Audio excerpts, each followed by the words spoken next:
Hi everybody on YouTube. This is Omar. This is my latest update about 7 months after my surgery. I had my surgery on October 22nd of 2012 and today is May 22nd of 2013. And if you're not following me from the beginning, here's a quick recap. I had my surgery when I was 330 pounds. And after 7 months, I am right now 250. That's a total of 80 pound loss. However, the trip so far wasn't all smooth. I got stalled on 260 for about 4 months.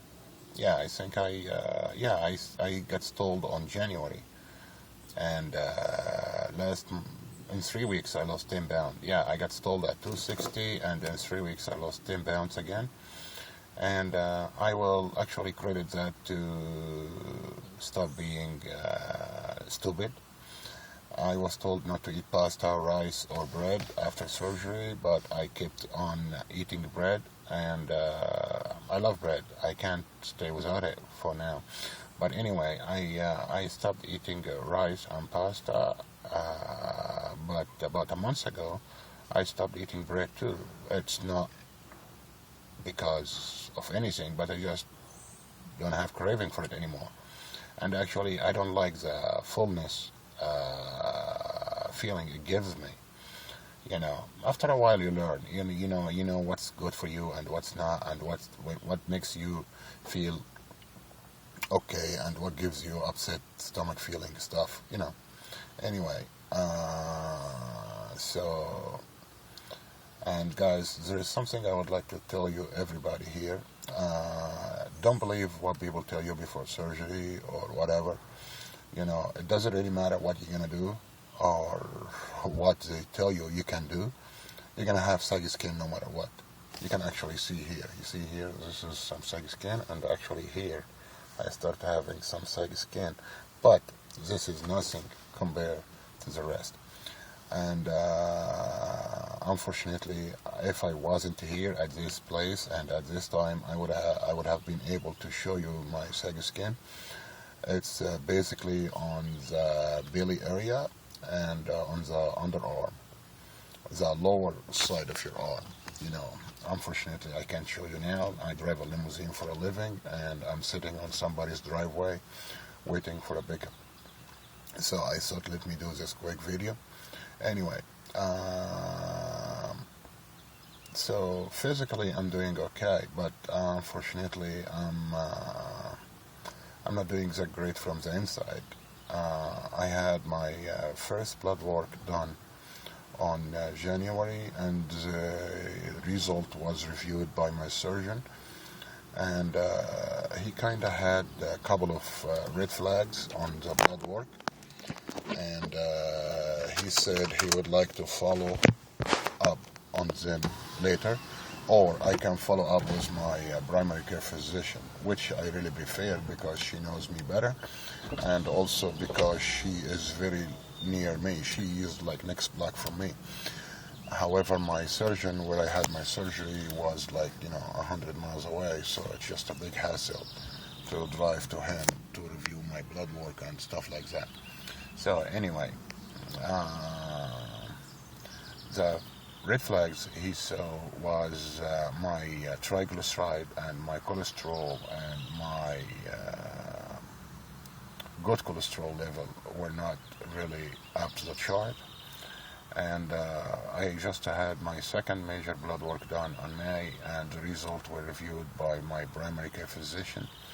One new email. She called me and she said she would like to set up an appointment with me so she can review the result. And you know what that means. When you get called from a doctor after a lab result, that means something is not good. So anyway, I had my appointment with her yesterday, and we discussed the result. Okay, here is a quick flashback. Before surgery, my health condition was fair.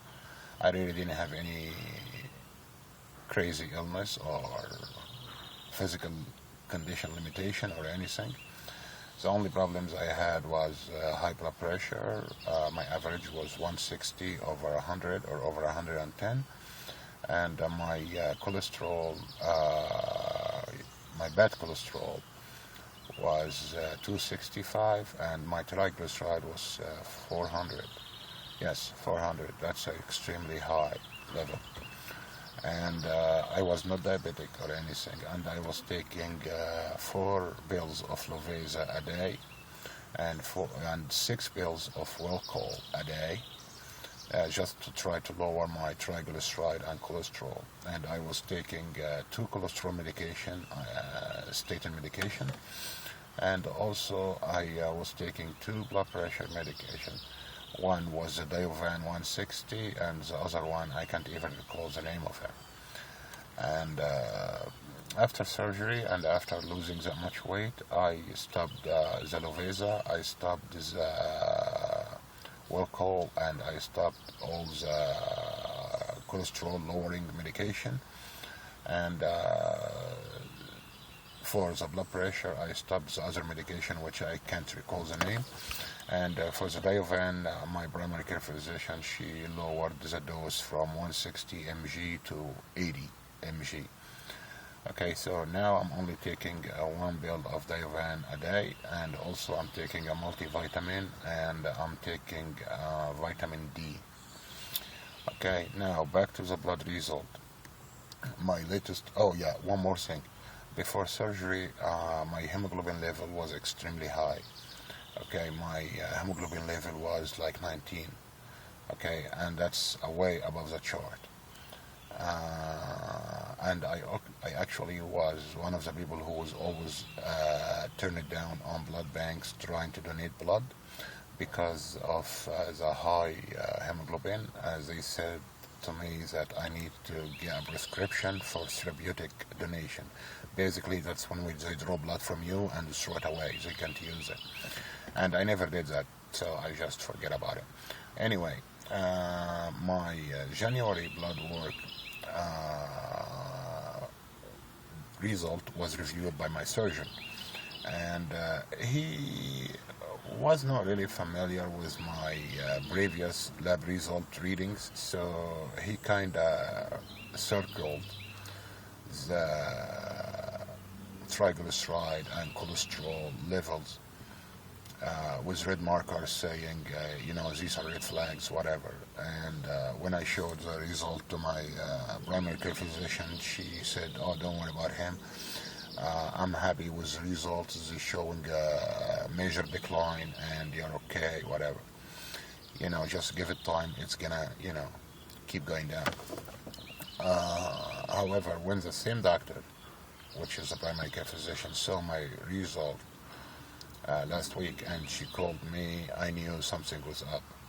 So I went there yesterday, and I actually have the results here with me. Okay, it's a comparison result. Okay, she kind of made a comparison between my January and my May result. Okay, the biggest thing she's not happy about is the level of platelets. Level of platelets on January result where, well, first of all, the acceptable limit for the platelets is between 140 to 415. In January, my platelets were 128. And on last week's result, my result were 112. So it's declining. And basically she said the reason for that is, for some reason, my blood is attacking, my body is attacking red blood cells for some unknown reason. Okay, she reviewed all my previous blood work results prior to surgery, and they were always within the acceptable limit. So I'm concerned myself. I don't know if that was due to the transfusion or whatever. She told me to drink papaya juice as much as I can because they boost the platelets, and she will repeat the test in a month. If things does not work out, she will have to seek alternative. She did not say exactly what alternative is, but she mentioned multiple alternative: medication and surgery or platelets transfusion. Okay, and just the word surgery scared the hell out of me, because when she said surgery, she was talking about removing the spleen. I'm not up for it. Alright, so this is one thing, and also one more thing is my hemoglobin. I just told you my hemoglobin level used to be 19, and on my January blood work result, my hemoglobin was where is it? Where is it? Where is it? Hemoglobin. Yes. In January, the acceptable limit for the hemoglobin in general is between 12.6 to 17.7. On January, my hemoglobin was 16.9, and in my May result, my hemoglobin is 14, and that's a huge decline. According to her, I'm not a doctor, I'm just a limo driver. I'm not a doctor, so I take her words for granted. And she said that's still within the acceptable limit, and she said that might be due to the fact that I used to be a heavy smoker, and now I don't really smoke cigarettes anymore. I smoke one of these little toys, which is called electronic cigarette.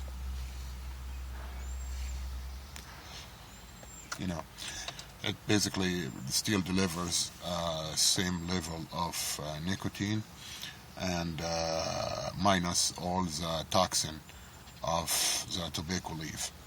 Alright, so she said she will just keep a curious eye on the hemoglobin level, okay, because she doesn't know if it's declining because the lack of toxin I used to breathe in, or because of my body attacking red blood cells. So she just put a question mark on it. Now, for the triglyceride, now the good news is my cholesterol, the bad one, in January was 188, and on May it's 152. Yes, I'm doing great in cholesterol. However, my good cholesterol, or as I call it, the HDL, on January it was 37, which is still below the acceptable limit. The acceptable limit is minimum of 39. Okay, on January my HDL was 37, and on May my HDL is 32. That's declining. It should be increasing. It shouldn't be declining. And she said the only way I can increase that is to exercise. And to be quite honest with you guys, I'm not really an exercise guy. It's not because I'm lazy. Yes, I'm lazy, first of all. And also because I have a very busy lifestyle. I am a limo driver and I barely have time to sleep, so let alone exercising. And I try to walk as much as possible, but unfortunately, apparently it's not enough. Okay, and let's move on to the next point. My next point is vitamin D. Okay, I live in New Jersey, which has a lot of sunshine, but unfortunately, apparently, I'm not really taking enough sunshine, or I'm not being exposed to enough sunshine. So in January, they told me to go on vitamin D, and I will have to take vitamin D for the rest of my life. Or actually, according to my primary care physician, she said I will have to take vitamin D to the rest of my life, or till I move to the middle of Africa where I get enough sunlight. Alright, so anyway, on January I went on on January I went on vitamin D pills, and I was taking one pill a day. And no, actually, it wasn't on it was on January. Yes, it was on January. So I was taking once a day. I was taking vitamin pill once a day, and thinking that will be enough. However, apparently not. On January, before I start taking vitamins, on January my reading of vitamin D/25 hydroxy, whatever that means. Okay, on January it was 24, and the acceptable limit is between 30 and 100. Okay, so in January we were talking about 24, and I was not taking any vitamin D pills. So in May, which is about roughly 4 months after I start taking vitamin D, I scored 23.4. That's decline from 24 to 23.4 with the vitamin pills. So God knows what would have happened if I'm not taking the pill. So now you can actually see my extra skin here, Yeah, I can see it, and here too. Yeah. Anyway, so this is briefly what's been happening with me here, and unfortunately, before I do this blood result, I was very happy with my progress, especially my stool just went away. As I said, I was stalled at 260 for a good 4 months, and recently it started moving down again, and in 3 weeks I lost about 10 pounds. But here comes this blood work result, and it just made me more concerned and more worried, because I thought, that's it, I'm done, on the maintenance phase, as they call it, and apparently I was mistaken. So I don't know what I'm gonna do. However, once this dark cloud goes, passes away or whatever, I will be looking into the possibility of me having a tummy tuck. Yeah, because the stomach area down here is not that great. I'm sorry, just give me a second.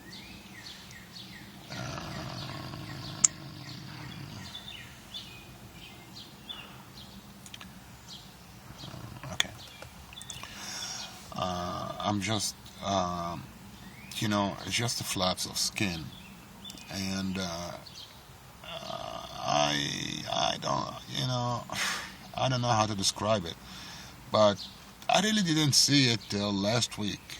I didn't see it forming, I didn't see it happening or anything. I just was checking myself out in front of the mirror last week, and I noticed that I have what they call it, an apron, or the surgical procedures, they call it apron removal. So I will probably have to look into the possibility of having that done. And there is a trick to get your insurance to pay for it. Because insurance, they consider apron removal or excessive skin removal after weight loss surgery they consider it cosmetic, and normally health insurance does not cover cosmetic. So you need to develop rashes on your excessive skin. So I'm hoping one day I'm gonna develop rashes, otherwise I will have to pay for it. Okay, so again, that's all what's on my mind right now. Oh yeah, one more thing. Excessive skin will also develop here in this area right here, at the bottom of your arms, right here. At least that's what's happening with me. This is the only 2 areas I have excessive skin: my belly area and my underarm. And I think my customer is coming, so I gotta have to get off the phone. All right, guys, talk to you later. Bye-bye.